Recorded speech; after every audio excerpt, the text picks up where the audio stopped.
Deixa eu fazer uma ilustração aqui.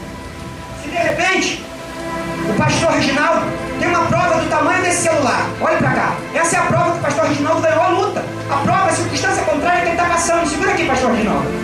Aí ele chega pra mim e fala assim: ó, evangelista Ricardo, olha por mim, eu estou passando por uma prova, por uma luta, por uma circunstância que eu não estou mais aguentando, que eu não estou mais suportando. Irmão, mas a Bíblia fala, a Bíblia diz, a Bíblia resista, enfatiza e menciona que não vem prova ao homem que ele não possa suportar. Tudo que vem a mim e a ti, você pode suportar. Irmãos, tem um animal, é aquele bichinho, que às vezes tem até que é vermelhinho, que dói quando morde de gente. Qual o nome?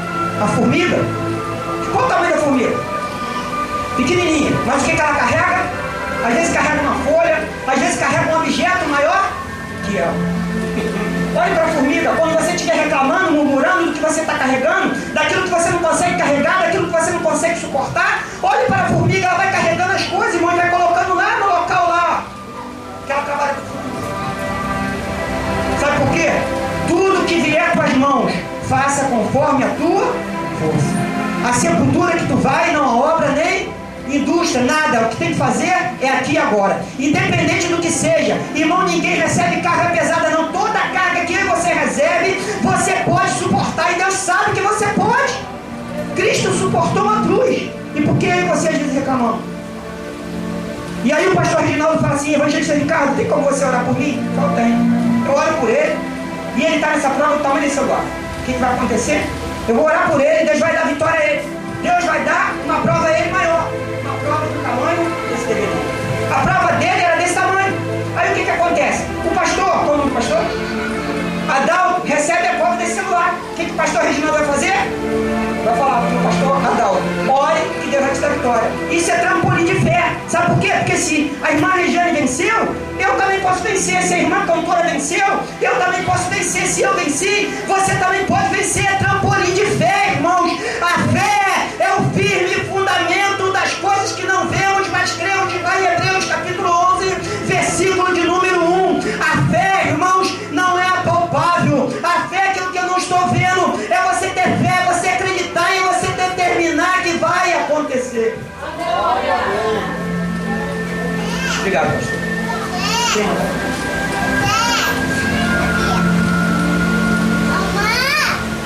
Os filisteus, irmãos, foram os maiores inimigos de Israel. Tanto, irmãos, que quando Samuel, os israelitas foram ali falando para Samuel, para ele interceder. Eu posso até acreditar, pastor Reginaldo, pastor Adalto, Vinícius, que Samuel, de repente, irmãos, ele pode ter passado por ele, de repente, uma dúvida.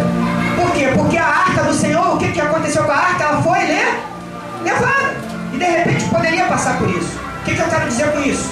Irmãos, muitas das vezes eu e você ficamos presos ao passado, a fracassos passados, a frustrações passadas, a derrotas passadas, na banda cala sub como Anassai. Mas, irmão, saiba de uma coisa: ainda que eu e você esteja em fracasso, ainda que eu e você esteja em frustrações, ainda que eu e você tenha até derrota momentâneas, porque a derrota na vida do crente acontece, mas saiba de uma coisa: é tudo por um momento. Você já viu que quando eu e você pega e liga um DVD, passa um filme, e aí de repente você não está gostando da parte, o que você vai fazer? Você vai pegar o controle do DVD e vai o quê? Vai adiantar, vai passar o filme, ou vai atrasar. Irmão, mas saiba de uma coisa, lembre de uma coisa: quem tem o controle da tua vida, quem tem o controle da minha vida, quem tem o controle da tua situação, quem tem o controle de tudo que você está passando, não é o pastor Reginaldo. Quando você chega para ele e fala assim: pastor, olhe por mim, estou passando por uma prova, mas sabe quem é que está no controle? É ele lá em cima, e é ele que vai apertar o botão de stop para tudo.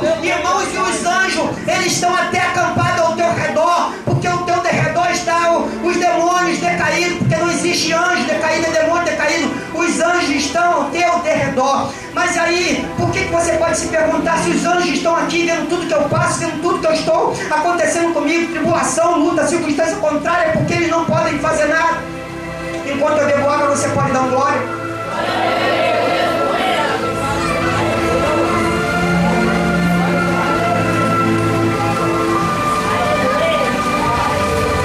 Porque eles só podem fazer alguma coisa com ordem do Senhor.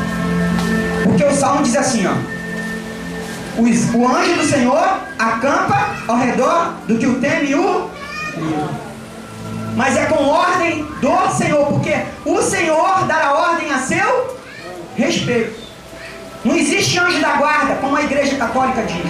Nós não temos anjo da guarda, mas nós temos milhares e milhares de anjos ao nosso redor. São milhares e milhares, miríades e miríades. Quando eu falo de pedra, eu lembro da pedra que Jacó, irmãos, ele quando fugiu do seu irmão Esaú, porque eles eram irmãos gêmeos, não eram irmãos gêmeos como meus filhos. Os meus filhos são gêmeos idênticos, da mesma placenta. Quando um fazia alguma coisa de errado, eu sei quem é o Igor Mateus, eu sei quem é o Yuri Ricardo. Mas Esaú e Jacó eram diferentes, porque Esaú era mais o quê? Peludo. Mas a sua mãe, por gostar mais de Jacó, o que ela fez? Fez uma mentira, mandou ele trocar lá. E quando ela bota lá aquela roupa lá para ele ficar peludo. Só que, irmãos, diz um ditado que todo pai conhece o seu filho.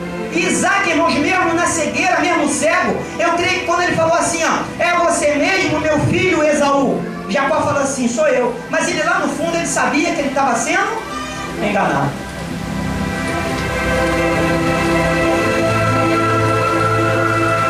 E Jacó teve que fugir de Esaú. E ele foi para onde? Foi para onde quando ele fugiu? Foi para onde? Para o deserto. E no deserto, irmãos, ele não tinha um travesseiro para deitar a sua cabeça. Sabe onde que ele deitou a cabeça? Numa pedra.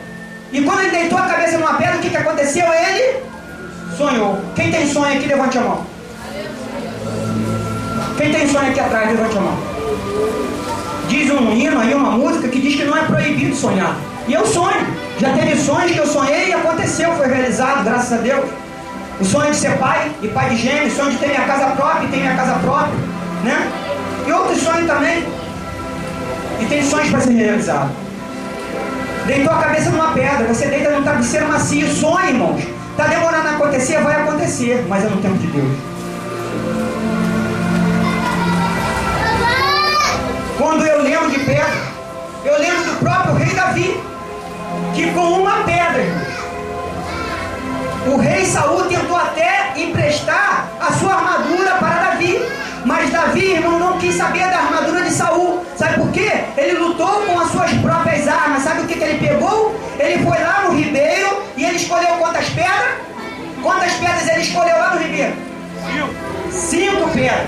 Ele escolhe 5 pedras. Ele se abaixa lá no ribeiro e ele escolhe 5 pedras. Ele fala: ó, essa não. Essa não, essa vai, botou naquele alforje dele, pastor. Essa também não, essa também sim. Já tinha 2.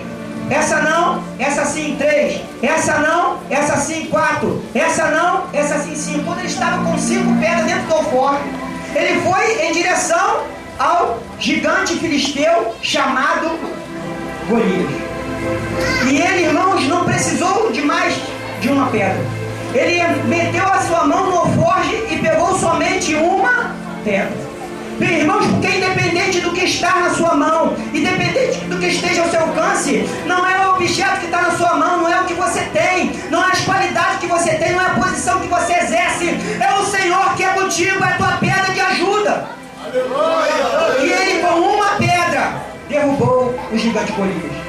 Eu vou estar chamando aqui a nossa irmã Levita, Raquel, e ela vai estar louvando o hino que eu pedi para ela louvar. E depois eu vou estar encerrando essa mensagem.